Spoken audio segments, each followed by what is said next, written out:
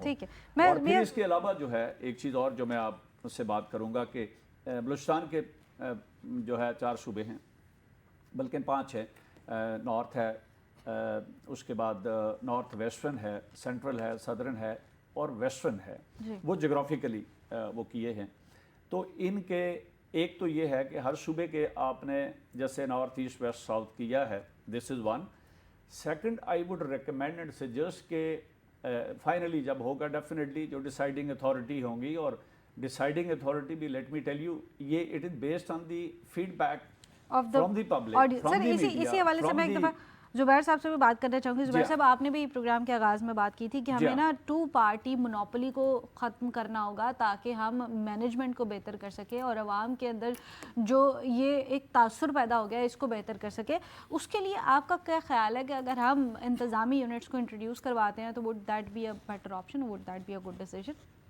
جو پاس شیئرنگ ہے نا وہ بہت زبردست چیز ہے۔ جنہوں نے پاس شیئر کی ہے، جنہوں نے دوسرے لوگوں کو موقع دیا ہے کام کرنے کا، اب آپ یہ سمجھتے ہیں کہ اتنا بڑا پنجاب ہے اس کو ایک ہی حکمران چلائے، تو اس کی بجائے اگر آپ 4 اور 5 ایسے انٹلیکچوئلز رکھیں کہ جو جواب دے بھی ہوں مرکز کو کہ جناب تم نے کیا کیا ہے، تم نے کیا کیا ہے، تمہارے پاس گندم ہے، تمہارے پاس انڈسٹری ہے، تمہارے پاس یہ ہے۔ آسان لفظوں میں میں بتا رہا ہوں کہ ہم اس کے حق میں ہیں کہ صوبے یقینی طور پہ بڑھنے چاہیے۔ اس میں یہ ہے کہ یہ 2 سرے سے چل رہا ہے کہ دو جماعتی نظام پاکستان میں وہ اچھا ہے یا سر برا آپ نے ہے. دو جماعتی نظام کا ذکر کیا، مجھے یاد ہے آپ نے بھی ایک نئی جماعت بنائی ہے ڈیفینیٹلی، اور آپ نے مسلم لیگ نون کو خیر آباد کی ایک بڑی لمبی فراغت کے بعد. تو آپ ایسا کیا مختلف پریزنٹ کریں گے، آپ کا منشور میں ایسا کیا مختلف ہے جو آپ پرومس کریں گے جو شاید پہلے سے نہیں پرومس کیا گیا؟ سب سے بڑی بات یہ ہے کہ میرا یہ خیال ہے کہ سب سے پہلے مجھے غریب کو دیکھنا ہے کہ ان کے گھر کا چولہا کیسے جلے گا. غریب کو کوئی غرض نہیں ہے کہ آپ کیا کریں، اس کے بچے کو کھانا ملنا چاہیے. تو اتنی بڑی سبسڈیز ہم دیتے ہیں، تو کیا ہم ایسا نہیں کر سکتے کہ گھی، چینی، چاول، دالیں، آٹا اس پہ دیں، اور جو غریب آدمی ہے اس کو کھانے کو شروع مل جائے گا تو وہ گیت گائے گا. پاکستانی قوم بڑی غیور قوم ہے، پاکستانی غریب بڑا بڑا بڑا خوددار غریب ہے، لیکن آپ لوگوں نے ان کا خون نچوڑ لیا ہے. دیکھیں ظلم کی انتہا جو ہے اس کو کوئی گرفت بھی تو ہو، پکڑنے والا ہو. آپ آئی پی ویز کے منصوبے دیکھ لیں، آپ لا کے سمندر میں جہاز کھڑے کرتے تھے، 1000 یونیورسل بجلی بنی ہے اور آپ نے اربوں ڈالر ان کو دیا ہے. کون پوچھے گا؟ آپ ریکارڈ جلا دیتے ہیں. جب تک غریب آدمی تک رسائی نہیں پہنچے گی، ہم کیا کہتے ہیں جی امریکہ بات. ایک چھوٹی سی مثال دیتا چلوں کہ قرآن ہمیں یہ کہتا ہے کہ یہود و نصارہ ہمارے دوست نہیں ہیں، پر ٹرمپ ہمارا دوست ہے.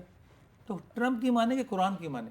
ہم نا تیتر اور بٹیرے میں پھنسے اچھا ہوئے ہیں. سر، غریب کے لیے آپ ایسا کیا کس طریقے سے آپ اس کو فریم آؤٹ کریں گے؟ کیا فریم ورک ہوگا؟ آپ غریب کو کس طرح سے چیزیں بہتر انداز میں پرووائڈ کریں گے جو شاید پہلے والے نہیں کرے؟ کیونکہ آنے سے پہلے تو سب یہی کہتے ہیں. بہت سارے منصوبے ایسے ہیں جو ہمارے پاکستان کے لیے نہیں ہے. ریکوٹیک منصوبہ ہے، اس میں لوگ انٹرنیشنل گارنٹیاں اور یہ اور وہ بھی. جب آپ کے ملک میں لالے پڑے ہوئے ہیں، لوگ بھوکے مر رہے ہیں اور اشرافیہ جو ہے وہ موج اڑا رہی ہے، تو آپ ایسے منصوبوں کو کیا کرنا ہے؟ ہمارے منرلس چرا کے لے کے جا رہے ہیں. میں چرا کے لے کے جانے کا بڑا استعمال کرتا ہوں. ہمارا کوئلہ کیوں نہیں استعمال کیا جا رہا؟ ہم دنیا بھر میں کتنا ہمارے پاس اتنا کوئلہ ہے کہ من صاحب کہتے ہیں کہ 7 روپے یونٹ بجلی ہمیں وہ دے سکتے ہیں. ان کو زبان بندی کر دی گئی. وائی؟ کیوں؟ ٹھیک ہے، لیکن دیکھیں نا سر، آپ کو سوال کیا ضرورت تھی کہ 11 ارب کا آپ جہاز لیں؟ یہ 11 ارب سے کتنے گھروں کے چولہے جلتے ہیں؟ سر حکومت کی بات تو ہم کر رہے ہیں کہ حکومت تو معاشی طور پر عوام کے اندر ٹرسٹ بلڈ کرنے میں شاید اب اس طرح سے کامیاب نہیں رہی، لیکن اگر نئی جماعت آتی ہے تو وہ ایسا کیا مختلف کر رہی ہے سالڈ وے کہ یہ ہوگا یہ ہوگا یہ ہوگا، یہ حکومت نے نہیں کیا، ہم کرنے جا رہے ہیں؟ دیکھیں سب سے بڑی بات میں نے آپ کو پہلے بتائی. سب سے پہلا غریب آدمی کے گھر کا چولہا جلنا چاہیے. کیسے؟ میں نے آپ کو بتایا ہے کہ غریب آدمی کا چولہا کیسے. سبسڈیز دے کے. دیکھیں حکومت کے پاس جو وسائل ہیں، ہمارے بڑے بڑے انٹلیکچوئلس بیٹھے ہوئے ہیں، ہمارے پاس اتنے اتنے دانشور بیٹھے ہوئے ہیں، بہت لوگ بیٹھے ہوئے ہیں، لیکن آپ بٹھا کس کر رہے ہو؟ ایک آئی ایم سو سوری، میں فردوس عاشق عوان کو بٹھا دیتا ہوں. یار میں کیا کر رہا ہوں؟ میں کسی بریگیڈیئر کو بٹھاتا ہوں، وہ انٹلیکچوئل ہے، اس کو فوج کی ذمہ داریاں، اس سے میں اپنے مسائل پوچھ سکتا ہوں. میرے پاس اتنے لوگ ہیں پاکستان میں برین دنیا بھر میں کام کر رہے ہیں. آپ پاکستان بلاتے ہو، ایک ایسے بندے کو بلاتے ہو کہ جس سے اتنا بڑا ہاسپٹل چلاتے ہو، جب آپ اپنی ٹانگ پھنساتے ہو، وہ بندہ اپنی کروڑوں اربوں کی نوکری چھوڑ کے پاکستان کی خدمت کرنے کی غرض سے آتا ہے. میری بات آپ سمجھ رہے ہیں؟ آپ اس وقت بات پھینک دیتے اٹھا کے. وائی؟ ایک بات آخری، ایک بات، جب تک آپ پار شیئرنگ کا والا منصوبہ نہیں کریں گے، طاقت کو تقسیم نہیں کریں گے، اور ایک دیکھیں یہ کیوں نہیں ہو سکتا؟ میں یہ کہتا ہوں کہ میں ایک سپریم کونسل سربراہ چاہتا ہوں. اگر میں حکمران آتا ہوں، اگر میں پارٹی جیتتی ہے، تو اس میں آرمی چیف ہوں، اس میں پرائم منسٹر پاکستان ہو، اس میں لیڈر آف اپوزیشن ہو، اس میں میڈیا ہیڈز ہوں، ایک پوری ایک سپریم کونسل بنے. جب آپ سپریم کونسل بنتی ہے، تمام چیزیں ڈسکس کریں آپس میں. بالکل سر، ہم بریگیڈیئر صاحب سے بھی اس کے اوپر کمنٹس لیں گے. سر پاور شیئرنگ کی انہوں نے بات کی، وچ از ویری امپورٹنٹ، کیونکہ ہم دیکھتے ہیں کہ پاور کے لیے ہی ہر بندہ جو ہے وہ کام کرے. تو پاور شیئرنگ کس طرح سے ہوگی اگر ہم نئے صوبے بناتے ہیں، اور اس کو کس طرح سے ڈیوائڈ کرنا چاہیے؟ یہ بڑی اچھی بات کی انصاری صاحب نے، اور آپ نے بھی اس کو ہائی لائٹ کیا کہ پاور شیئرنگ کا تو یہ بنیادی فارمولہ ہے جو ہم نے لاسٹ ٹائم بھی ڈسکس کیا تھا کہ اس وقت آپ کے پاس سینٹرل گورنمنٹ اور 4 پروونسز ہیں. جی. 4 پروونسز کے اندر 2 پروونسز ایسے ہیں جس کے اندر پچھلے 15 سے 20 سال ایک پارٹی دوسری پارٹی جو ہے وہ پاور کے اندر ہیں. بالکل. اور 2 پروونسز ایسے ہیں جس کے اندر 15 سال سے ایک پارٹی پاور میں ہے. اور پھر بلوچستان ہے جس کے اندر ہر سال یا 2 سال کے بعد جو ہے چیف منسٹر چینج ہو جاتا ہے. بالکل. کبھی ایک پارٹی کا آتا ہے، کبھی دوسری کا، کبھی تیسری کا. وہ اب بائی ڈیزائن، بیکاز وہاں پہ لاٹ سسٹم ہے تو اس کی وجہ سے یہ سارا کچھ ہو رہا ہے.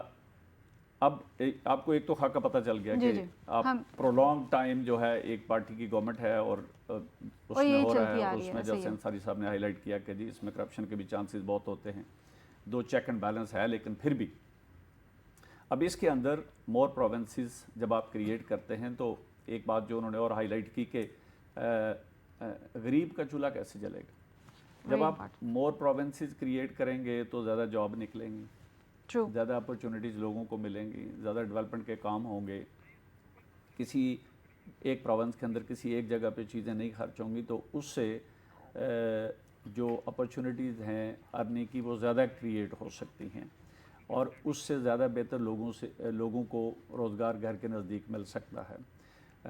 میں نے لاسٹ ٹائم ایک ایگزامپل دی تھی کہ ہم نے لاہور کو 6 حصوں میں ڈیوائیڈ کیا، ٹاؤنز میں ڈیوائیڈ کیا، جی اور ٹاؤن میں ڈیوائیڈ کرنے سے اور پھر یوسیز کے اندر ڈیوائیڈ کرنے سے آپ کے جو ٹاؤن ناظم تھے اور جو ڈسٹرکٹ ناظم تھا ان میں سے کچھ لوگ they emerged and they reach to the now ابھی فیڈرل منسٹر ہیں اور پروونشل منسٹر سینئر منسٹر بنے، اور اسی طرح اور لوگ ہیں جو اچھی پوسٹوں پہ because of that devolution of power جب ہوئی تو ان کو زیادہ موقع مل گیا۔ بالکل، تو یہ ایک تو یہ بہت بڑا اسپیکٹ ہے کہ لوگوں کو زیادہ اپرچونٹی ملتی ہے، لیڈرشپ بھی آپ کی ریفائن ہونے کے لیے، ریسورسز کی ڈسٹریبیوشن کے لیے، and justice on ground on door step جو ہے دس از ویری امپورٹنٹ۔ آج کل جو سب سے بڑا ایشو پاکستان کا ہے that is justice to reach to the door, اور پھر آپ کی جو فیسلٹیز اس وقت ہے اوور پاپولیٹڈ پاکستان ہو گیا، 25 کروڑ کی آبادی ہے،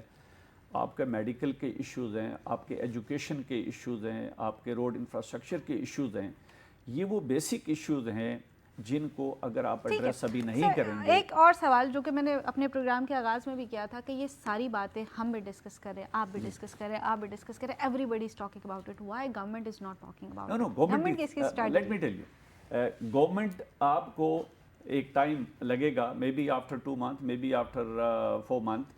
لاسٹ ٹائم میں نے ایک کمیٹی ریکمینڈ کی تھی، نیشنل لیول پہ ایک کمیٹی ہو جو ان ساری چیزوں کو انالائز کرے، جو ہماری فیڈ بیک ہے اس کو people are watching, people are addressing also, اور اپنی اپنی جگہوں پہ لوگ جو کام کرنے والے وہ کر رہے ہیں، آرمی کے اندر کر رہے ہیں، سول بیوروکریسی میں لوگ کر رہے ہیں، جو آپ کی پولیٹیکل لیڈرشپ ہے وہ بھی کر رہی ہے، because it is not an intended project, یہ میں آپ کو بتا دوں، it's a Pakistan project, it's a Pakistan very positive کہ یہ جو ہے ہر کارنر پہ لوگ ہیں۔ بالکل بالکل، یہ بات بالکل درست ہے کہ یہ کسی ایک صوبے پروجیکٹ نہیں ہے، یہ پورے پاکستان کا پروجیکٹ ہے، اور اس کو ٹریٹ کرنے کے لیے ہر ایک کو اس میں پارٹیسپیٹ کرنا ہوگا۔ آج تک پروگرام سے مجھے دیجیے اجازت، پھر ہوگی ملاقات، اللہ حافظ۔ Thank you very much.